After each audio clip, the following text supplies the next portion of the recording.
సంధ్యా talkies incident పై ఎట్టకేలకు AP deputy CM Pawan media చిట్చాట్లో స్పందించారు. గోటితో పోయేదాన్ని గొడ్డల దాకా తెచ్చారని విమర్శించారు. రెండో రోజే వెళ్లి బాధిత కుటుంబంతో మాట్లాడుంటే ఇంత జరిగేది కాదన్నారు. పుష్ప సినిమా విషయంలో రేవంత్ రెడ్డి సర్కార్ చాలా ప్రోత్సాహం ఇచ్చిందని చెప్పుకొచ్చారు. నాగబాబు మంత్రి పదవి టాపిక్ ని కూడా ప్రస్తావించారు. సంధ్యా థియేటర్ దగ్గర జరిగిన తొక్కిసలాట, తర్వాత అల్లు అర్జున్ అరెస్ట్, ఆ తర్వాత జరిగిన పరిణామాలపై AP deputy CM Pawan Kalyan తొలిసారిగా స్పందించారు. మంగళగిరిలో జరిగిన మీడియా చిట్చాట్లో ఆయన చాలా విషయాలు షేర్ చేసుకున్నారు. గోటితో పోయేదాన్ని గొడ్డలి దాకా తెచ్చారని బన్నీ ఎపిసోడ్ గురించి అన్నారు. తెలంగాణ ప్రభుత్వం సినీ పరిశ్రమతో గౌరవ మర్యాదలతో వ్యవహరించిందని పవన్ చెప్పుకొచ్చారు.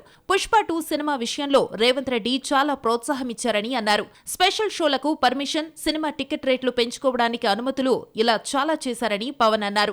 ఆ విషయంలో సీఎం రేవంత్ రెడ్డి పరిస్థితి రెండు వైపులా పదునున్న కత్తిలా మారిందని చెప్పుకొచ్చారు. అల్లు అర్జున్ అనే కాదు, ఎవరి విషయంలోనైనా రేవంత్ రెడ్డి విధానం ఒకటేనని పవన్ అన్నారు. అల్లు అర్జున్ ఆ విషయంలో మరింతగా ముందస్తు ఏర్పాట్లు చేసుకుని ఉంటే బాగుండేదని అభిప్రాయపడ్డారు. బాధిత కుటుంబాన్ని వెంటనే పరామర్శించాల్సిందని, సారీ చెప్పడానికి పలు విధానాలుంటాయని పవన్ అన్నారు. రెండో రోజే వెళ్లి బాధిత కుటుంబంతో మాట్లాడి ఉంటే ఎంత జరిగేది కాదని, బాధలో ఉన్నప్పుడు వెళ్లకపోతే పొగరంటారని పవన్ చిట్చాట్ సందర్భంగా వ్యాఖ్యానించారు. నాగబాబుకు మంత్రి పదవి ఊహాగానాలపైన స్పందించారు పవన్. తన సోదరుడు రాజ్యసభ సీటును త్యాగం చేశారని, ఆయనకు ఎమ్మెల్సీ ఇవ్వాలన్నది తన ఉద్దేశమని మనసులో మాట బయటపెట్టారు. నాగబాబు ఎమ్మెల్సీ అయ్యాక మంత్రిని చేసే విషయం ఆలోచిస్తారన్నారు. పార్టీని పట్టించుకునే సమయం తనకు దొరకటం లేదన్నారు పవన్. క్యాడర్ను కూడా కలవలేకపోతున్నానన్నారు. వచ్చే నెల నుంచి జిల్లాల పర్యటనకు వెళ్లాలని భావిస్తున్నట్టు తెలిపారు. అల్లు అర్జున్ అరెస్టు విషయంలో సీఎం రేవంత్ రెడ్డిని పవన్ కళ్యాణ్ ప్రశంసలతో ముంచెత్తడాన్ని కేంద్ర మంత్రి బండి సంజయ్ తప్పుబట్టారు.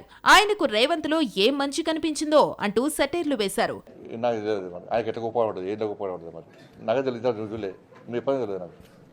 వాళ్ళ గొప్పతనం, వాళ్ళ ఇద్దరి మధ్య అండర్స్టాండింగ్ గొప్పతనం ఏదో తెలియదు మరి. అంటే నాకు 6 గ్యారెంటీలు ఇష్టం తెలిసింది పాపం.